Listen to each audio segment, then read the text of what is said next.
అందరికీ కాంగ్రెస్ కుటుంబ సభ్యులకు, తోటి మిత్రులకు, సోదరి మనులకు, అక్క చెల్లెళ్లకు, అన్నదమ్ములకు అందరికీ నమస్సుమాంజలు తెలియజేసుకుంటూ మరి ఈనాటి మన ముఖ్య చీఫ్ గెస్ట్ మన వీళ్ళ అయ్యే గారు చీఫ్ గెస్ట్, అలాగే సోదరి శోభారాణి అక్క గారు, అలాగే శ్రీరాములు గారు, అలాగే పద్మ గారు, అందరికి పేరు పేరున కౌన్సిలర్లకు, మరి వేదిక ముందున్న అందరికీ పత్రికా విలేకరులతో సహా ఈ ఉత్సాహంతో మీరు 12కు 12 గెలిపిస్తేందుకు వచ్చేందుకు మీ అందరికీ ఒకసారి వందనాలు తెలియజేసుకుంటూ ఆలేరు మిత్రులందరికీ, ఓటర్ మహాశయులందరికీ నమస్కారాలు.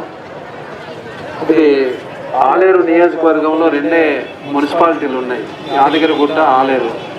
ఈ 2 మున్సిపాలిటీలలో కూడా యాదగిరిగుట్ట పరిస్థితి ఈ రోజే మన ఊరేగింపు చేశారు మన అన్ని పక్షాలు, వామపక్ష పార్టీలు, కాంగ్రెస్ పార్టీ. అక్కడ అత్యధిక మెజార్టీ తోటి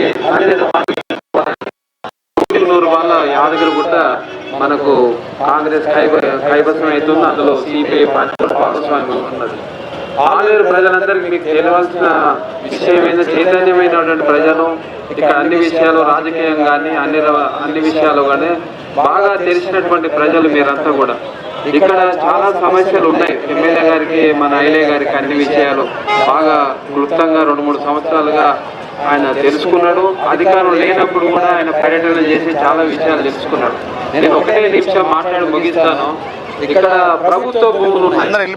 ప్రభుత్వ భూములు అన్యాక్రాంతం కాకుండా పేద ప్రజలు, నాకు తెలిసిన కాడికి 2000 మంది, 2000 పైచీలుగా అనుకుంటాను, 2000 మంది ఇల్లు లేని వాళ్ళు, స్థలాలు లేని వాళ్ళు, కిరాయి అద్దె ఇంట్లో ఉంటున్నారు.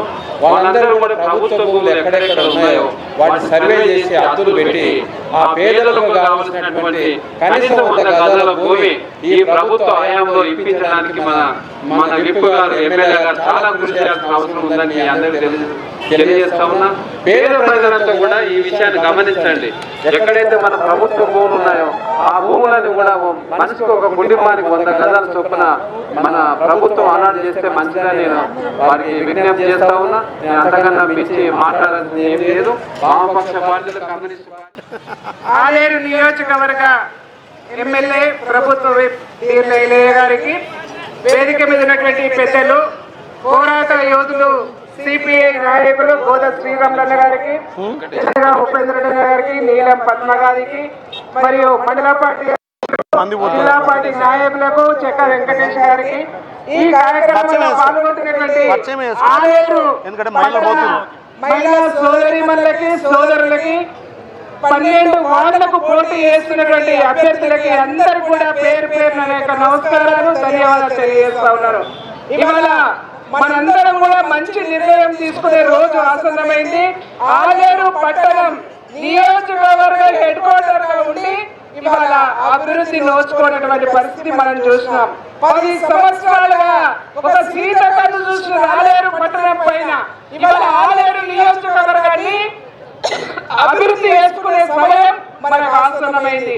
ఒక బడుగు బలహీన వర్గాల బిడ్డ, బీసీ నాయకుడు ఈ ప్రాంతానికి ఎమ్మెల్యే అనేక మందికి అండదండగా ఉంటూ అనేక సమస్యలు పరిష్కారం చేస్తా ఉన్నారు. ఇవాళ ఆలేరు పట్టణ ప్రజలు కూడా, నేను మీ అందరిని కూడా కోరుతా ఉన్నాను, అన్ని పార్టీలు ఉన్నాయి ఇక్కడ, పార్టీలకు అతీతంగా కాంగ్రెస్ పార్టీ జెండాను ఎగరవేసుకొని ఆలేరు పట్టణాన్ని అభివృద్ధి చేసుకోవాల్సిన బాధ్యత ఇవాళ మనందరి మీద కూడా ఉందని చెప్పేసి ఈ సందర్భంగా తెలియజేసుకుంటూ, మనందరూ కూడా తెలుసు, రేవంత్ అన్న ప్రభుత్వం అంటేనే మహిళా సోదరి మనులకు అండగా నిలిచేటువంటి ప్రభుత్వం.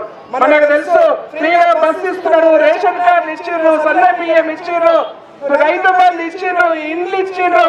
ఇక మనకు కావాల్సినటువంటి ముఖ్యమైనది ఏంటంటే చీర సారే కూడా రేవంత్ అన్న మనకు పంపిండు. మన సోదరుడే మన ఇంటింటికి తీసుకొచ్చి ఇవ్వడం జరిగింది. ఇవాళ ఆలేరు పట్టణంలో ఇప్పటికే 170 ఇందిరమ్మ ఇల్లు ఇచ్చుకోవడం జరిగింది. మొన్ననే పద్మశాలీలకు 2 కోట్ల రూపాయల రుణమాఫీని కూడా వీర్ నైలే గారి నాయకత్వంలో ఇక్కడ రుణమాఫీ చేసుకోవడం జరిగింది. నేను మీ అందరిని కూడా కోరుతా ఉన్నాను, చాలా మంది పద్మశాలి కుటుంబాలు ఉన్నాయి ఇక్కడ, చాలా మంది బడుగు బలహీన వర్గాలు, పేద వర్గాల కుటుంబాలు ఉన్నాయి ఇక్కడ. మనం ఒకటే ఒక విషయాన్ని గమనించాలి, ఇక్కడ మనం అండర్ పాస్ కావాలని చెప్పేసి అనేక రోజులు ఉద్యమం చేసినాం, కానీ ఎవరితోని కాలేదు. ఈ ప్రాంతం నుంచి కాన్వాయ్లో వెళ్తూ గత పోయిన ప్రభుత్వంలో ఉన్నటువంటి ఎమ్మెల్యే ఇక్కడ ఆగి ఇది అండర్ పాస్ కాదు, ఒక్కసారి రైల్వే గేట్ మూసేసినాక రానే రాదని చెప్పి మాట్లాడితే కొట్లాడి ఎట్లా రాదని చెప్పేసి తీసుకొచ్చుకొని మన అందరం కూడా ఇటు అటు పోతున్నామంటే ఇది కాంగ్రెస్ పార్టీ నాయకత్వంతో జరిగిందని కూడా ఈ సందర్భంగా నేను మనవి చేస్తా ఉన్నాను. అంతేకాదు ఆలేరు పట్టణాన్ని ఇవాళ అనేక రోజులుగా ఇక్కడ ఒక డిమాండ్ ఉంది. ఆలేరు నియోజకవర్గ ఎన్నుకోవటరు రెవెన్యూ డివిజన్ కావాలని ఎవరన్నా మాట్లాడిన దాని గురించి పోయినసారి ఎమ్మెల్యే పాల్గొంచుకుంది, అయిపోయింది. ఆలేరు నియోజకవర్గ ఎన్నుకోవటరు రెవెన్యూ డివిజన్ ఏం చెప్పేసి పాలాభిషేకం చేసుకుంది. మరి అయిందా? ఇప్పటిదాకా కాలేదు. మొన్ననే మొట్టమొదటిసారిగా ఆలేరు నియోజకవర్గ ఎన్నుకోవటరు రెవెన్యూ డివిజన్ కావాలని మాట్లాడింది ఎవరంటే మన ఎమ్మెల్యే మన పీర్లయ్య గారని కూడా సందర్భంగా నేను మనవి చేస్తా ఉన్నాను. తప్పకుండా రేవంత్ అన్న ఆశీర్వాదంతో పీర్లయ్య గారు కొట్లాడైనా సరే ఆలేరు పట్టణాన్ని రెవెన్యూ డివిజన్ చేసుకునే బాధ్యత మా మీద ఉంటుందని కూడా ఈ సందర్భంగా నేను మనవి చేస్తా ఉన్నాను. అందుకని మీ అందరు ఆలోచన చేయండి. అనేక ఎర్ర జెండా పార్టీలు ఉన్నాయి ఇక్కడ, పోరాట నాయకులు ఎక్కువ మంది ఉన్నారు ఇక్కడ. మీ అందరినీ కూడా చేతులెత్తి నమస్కరించి ఒకటే అడుగుతా ఉన్నాం, దయచేసి రాజకీయాలు వద్దు. ఆలేరు పట్టణాన్ని అభివృద్ధి చేసుకోవాలంటే ప్రజల మధ్య నిలుస్తున్నటువంటి ఒక నాయకుడు పీర్లయ్య గారి నాయకత్వంలో ఆలేరు పట్టణాన్ని గెలిపించుకుంటే కాంగ్రెస్ పార్టీ అభ్యర్థులను గెలిపించుకోవాలి. రేవంత్ అన్న సహకారం, పీర్లయ్య గారి సహకారంతో ఆలేరు పట్టణాన్ని అభివృద్ధి చేసుకుందామని కూడా ఈ సందర్భంగా నేను మనవి చేసుకుంటూ ఒక 12 మంది 12కు 12 ఇవాళ కాంగ్రెస్ పార్టీ జెండా ఎగరాలని కూడా ఈ సందర్భంగా నేను మనవి చేసుకుంటూ సెలవు తీసుకుంటాను. జై కాంగ్రెస్. బలహీన వర్గాల ఆశాజ్యోతి అన్నానే అంటే నేనే ఉన్నా అనే నాయకుడు నీళ్ళ ఐలన్న, ఇండ్ల ఐలన్న, బీర్ల ఐలన్న గారిని మాట్లాడవలసిందిగా కోరుతున్నాను. అందరికీ నమస్కారం. నా ఆలయ అక్క చెల్లెలకు, నా తల్లులకు, చెల్లెలకు, అన్నలకు, పెద్దలందరికీ, వేదిక మీద ఉన్నటువంటి పెద్దలకు, మా మీడియా మిత్రులకు పేరు పేరు నా శిరస్సు వంచి నమస్కారం తెలియజేస్తున్నా. మీ బిడ్డగా ఆ రోజు వచ్చి నేను ఓటు అడిగితే ఆలయంలో 100% మీ బిడ్డను ఆశీర్వదించి ఎమ్మెల్యేగా అసెంబ్లీకి పంపారు. కాబట్టి ఈ ఆలేరు ప్రజల రుణం తీసుకుంటానని చెప్పి ఈ వేదిక ద్వారా మీకు తెలియజేస్తున్నా. మరి మీ బిడ్డగా నన్ను గెలిపించారు. ఇవాళ మీ గల్లీ, మీ వార్డు అభివృద్ధి కావాలంటే మీ గల్లీ, మీ వార్డు సమస్యలు నా దృష్టికి తీసుకురావాలంటే 12 వార్డు ఆలయంలో మీకు నచ్చినటువంటి మీ వార్డు సభ్యుని కాంగ్రెస్ పార్టీ బి ఫామ్ మీద ఈ రోజు నిలబెట్టబోతున్నాం. మీ అభ్యర్థిని గెలిపిస్తే మీ వార్డుకు నీళ్లు కావాలన్నా, డ్రైనేజ్ కావాలన్నా, మోరీ కావాలన్నా, మీ వార్డులో ఇందిరమ్మ ఇల్లు కావాలన్నా అక్కడ సమస్యలు నా దృష్టికి తీసుకొస్తారు. కాబట్టి మీరు అలాంటి వార్డులను ఇలా మీ కౌన్సిలర్ గా కాంగ్రెస్ పార్టీ నిలబెట్టింది. మరి మీ చేతిలోనే మీ వార్డు అభివృద్ధి ఉంది. మీ వార్డులో కాంగ్రెస్ పార్టీ అభ్యర్థి గెలిస్తే మీ బిడ్డగా ఎమ్మెల్యేగా నేను కాంగ్రెస్ పార్టీ ఇలా ప్రభుత్వం ఉంది. నాకు కొండంత అండ రేవంత్ అన్న ఉన్నాడు. అక్కడ రేవంత్ అన్నతో కొట్లాడి ఆలయాలకు సంబంధించినటువంటి అభివృద్ధి కార్యక్రమాలు, మీ గల్లుల అభివృద్ధి, మీకు కావాల్సినటువంటి ఇందిరమ్మలు, మీకు కావాల్సినటువంటి సంక్షేమ పథకాలు మీ బిడ్డగా నేను అందిస్తా. మరి మీ బాధ్యత మీ వాటిలో కౌన్సిలర్ను భారీ మెజార్టీతో గెలిపించాలి. ఇవాళ నేను చూసిన దుర్గమ్మ కళ దిగానే ఈ అశేష జనాన్ని చూస్తే వీడికి నేను రావాల్సిన అవసరమే లేదు, ప్రచారం చేయాల్సిన అవసరమే లేదు. ఆలయ ప్రజలు ఎప్పుడూ డిసైడ్ అయ్యారు 12కు 12 ఇక్కడ సిపిఐ సిపిఎం వాళ్ళ సహకారంతో గెలుచుకుంటామని చెప్పి ఆ ర్యాలీ చూసినప్పుడే అర్థమైంది. అయినా మీ బిడ్డగా మీరు ఆశీర్వదించిన ఎమ్మెల్యేగా నా బాధ్యతగా ఈ ఆలేరు పట్టణాన్ని అన్ని విధాలా అభివృద్ధి చేస్తానని చెప్పి మాట ఇస్తున్నా. మొన్న మార్నింగ్ వాక్ తిరిగినప్పుడు చాలా మంది పేదోళ్ళకి ఇల్లు లేవు. నేను ఒకటే మాట ఇస్తున్నా, మార్చి 1 వరకు మళ్ళీ మీకు 200 ఇందిరమ్మ ఇల్లు ఇస్తా. 200 ఇందిరమ్మ ఇల్లు ఇస్తా. గత 10 ఏళ్లుగా పేదోడికి ఒక్క ఇల్లు కట్టలే. మరి మీ అందరి ఆశీర్వాదంతో వచ్చినటువంటి ప్రజాప్రభుత్వం రేవంత్ అన్న ప్రభుత్వం ఈ ఆలేరులో 176 ఇల్లు మొదటి సంవత్సరం ఇచ్చినాం. రెండో సంవత్సరము 200 ఇందిరమ్మ ఇల్లు ఇచ్చే బాధ్యత నేను తీసుకుంటా. ఈ మున్సిపల్ ఎలక్షన్ కాగానే ప్రతి వార్డు తిరిగి ఎవరెవరు ఆలోచనలో పార్టీలకు అతీతంగా పేదోళ్లకు ఇందిరమ్మ ఇల్లు కట్టించే బాధ్యత నేను తీసుకుంటా. ఆలయంలో నా పద్మశాలన్నలు ఎక్కున్నారు. నా పద్మశాలన్నల కోసం ప్రభుత్వం నుంచి ప్రత్యేక నిధులు పెట్టి మీకు మళ్ళీ వడ్డీ లేని నాతో లోన్లు ఇప్పించే బాధ్యత నేను తీసుకుంటా. మొన్ననే 170 మందికి ₹1,00,000 చొప్పున మీకు వడ్డీ లేని రుణాలు మాపైనాయి. అదే దిశగా మీ ట్విస్ట్ లో కానీ ఇక్కడ పద్మశాలన్నలకు మనం ఇద్దరికి అవకాశం ఇచ్చినాం. మీరు ఆలోచన చేయండి. గత ప్రభుత్వంలో పద్మశాలన్నలను పట్టించుకోలే, నా దళిత బిడ్డలను పట్టించుకోలే, నా ఎస్టీ ఎస్సీ బిడ్డలను పట్టించుకోలే. మరి మన ప్రభుత్వం పేదోళ్ళ ప్రభుత్వం. కాంగ్రెస్ అంటేనే పేదోళ్ళ ప్రభుత్వం. ఈ పేదోళ్ళ ప్రభుత్వంలో అన్ని విధాల ఈ ఆలయ పట్టణాన్ని అభివృద్ధి చేసే బాధ్యత నేను తీసుకుంటా. మీకు ఒకటే చెప్తున్నామ్మా, 10 ఏళ్ళు ధనిక రాష్ట్రంలో ఒక్క పని చేయని వాళ్ళు ఇవాళ మళ్ళీ వచ్చి మాకు అధికారం ఇస్తే చేస్తామంటున్నారు. మరి కేసీఆర్ అప్పుడు ధనిక రాష్ట్రానికి ముఖ్యమంత్రిగా అప్పుడున్నటువంటి ఎమ్మెల్యే కనీసం ఆలేరు పట్టణాన్ని పట్టించుకోలే. దానికి సాక్ష్యం ఇదే అండర్ పాస్. మనం వచ్చిన తర్వాత అండర్ పాస్ డిజైన్ మార్చి కొత్త శాంక్షన్ తెచ్చి ఇవాళ అండర్ పాస్ కంప్లీట్ చేసినాం. రైల్వే గేట్ కాడ మొన్న వరదలు వస్తే అక్కడ కాలనీ మొత్తం మునిగిపోయింది. రాత్రికి రాత్రి మేము వచ్చి అక్కడ జేసీబీ పెట్టి ఆ ఇల్లు మునిగిపోతుందని 11 గంటల రాత్రి జేసీబీ తోటి ఆ రైల్వే ఉన్నటువంటి మూతలను తీయడం వల్ల గంట సేపట్లో క్లియర్ అయింది.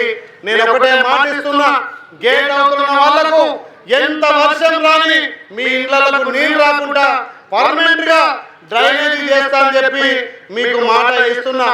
అదే దశగా ఈ సిల్క్ నగర్ కానీ అక్కడ వచ్చినటువంటి గతంలో డబ్బులు పెట్టుకుని ఇచ్చినటువంటి ఇండ్లకు కూడా డ్రైనేజీ సమస్య చాలా ఉంది. ఈ రోడ్ వంటి దుకాణదారులకు కూడా ఏ విధమైనటువంటి సౌకర్యాలు లేవు. నేను ఒకటే మాటిస్తున్నా, మీ బిడ్డగా ఆలయం సేవ చేసే అవకాశం ఇచ్చారు.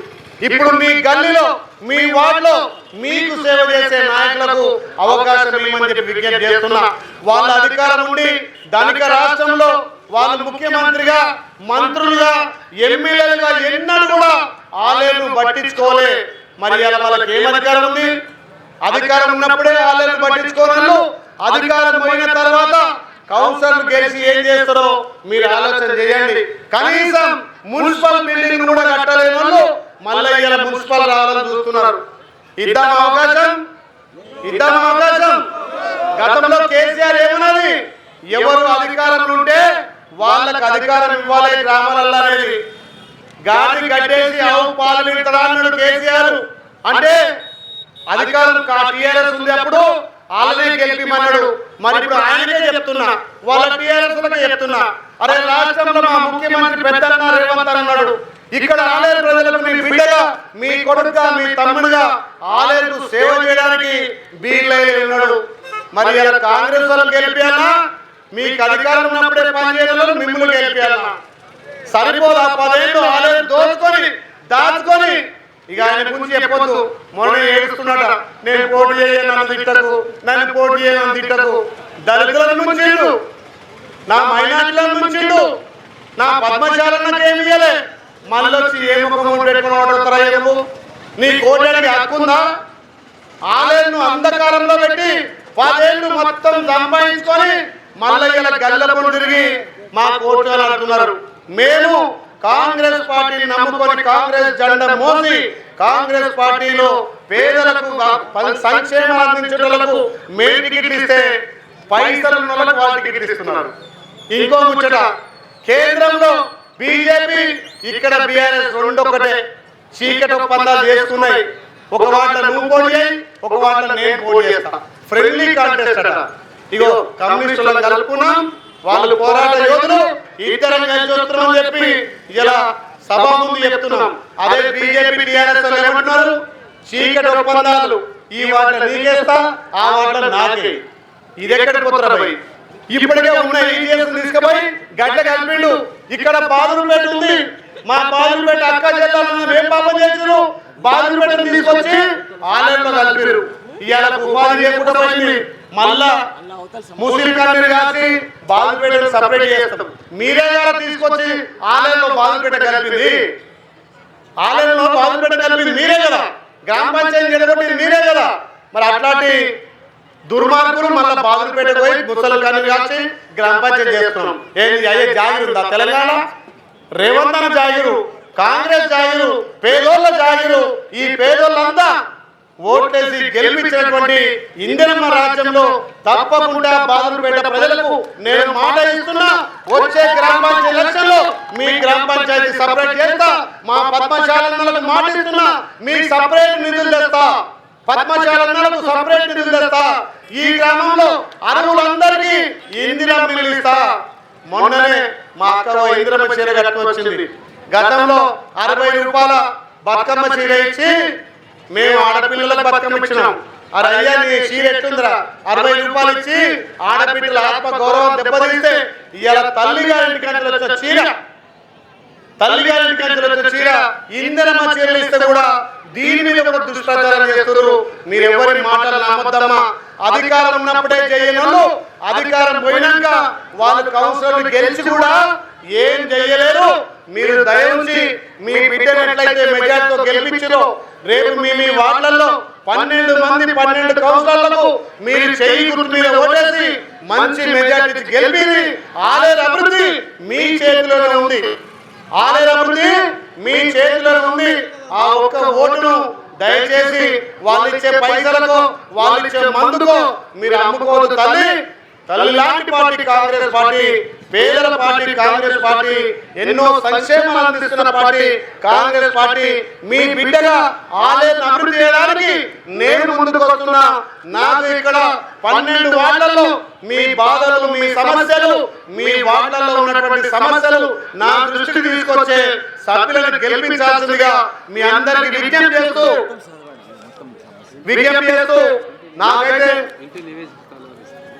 నాకైతే నమ్మకం ఉంది. మీ ర్యాలీ చూసినాక, మీ ఉత్సాహం చూసినాక ఇది నామినేషన్ ర్యాలీ లెక్క లేదు, విజయోత్సవ సభ లెక్క ఉంది. కాబట్టి దయచేసి యాదాద్రి భువనగిరి జిల్లా 6 మున్సిపాలిటీ ఉన్నాయి. మరి ఇది నా సొంత నియోజకవర్గం. 6లలో ఆలేరు నెంబర్ 1 అంటే మొదటి అక్షరం కాబట్టి మెజార్టీలో కూడా 12 సీట్లు ఆలేరులో గెలవాల్సిందిగా విజ్ఞప్తి చేస్తూ, ఇక మావాడు తక్కువ కదా మా ఏజాజ్ బాయ్, ఎప్పుడు అసలు తింటడా పంటడా తెలియదు. నాలేరు అన్నకు రాష్ట్ర స్థాయిలో మంచి పదవి కూడా ఇస్తున్నాయి. చెప్తున్నా ఆలేరు సేవకుడు అంటే ఏజాజ్ బాయ్. ఆయన నాయకత్వాన 12 గెలిపించుకోవాలి. మా మండల పార్టీ వెంకటరాజు కూడా కోఆర్డినేట్ చేసుకోవాలి. 10వ వార్డు సమస్యలు మల్లెల శ్రీకాంత్ పెట్టిండు. మున్సిపల్ భవనాన్ని పాత గ్రామ పంచాయతీ దగ్గరనే నిర్మించాలి. ఓకే.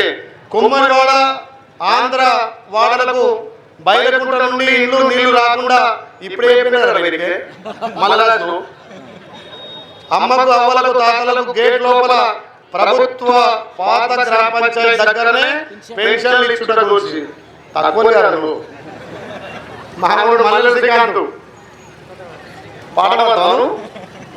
తమ్ముడు పోయినసారి రోడ్డు ఇలా పోయినసారి రోడ్డు నలుగురు ఉన్నారు. తప్పకుండా మీ మీద నాకు నమ్మకం ఉంది. మా అక్క చెల్లెలు మాట ఇస్తే మాత్రం మాట తప్పరు.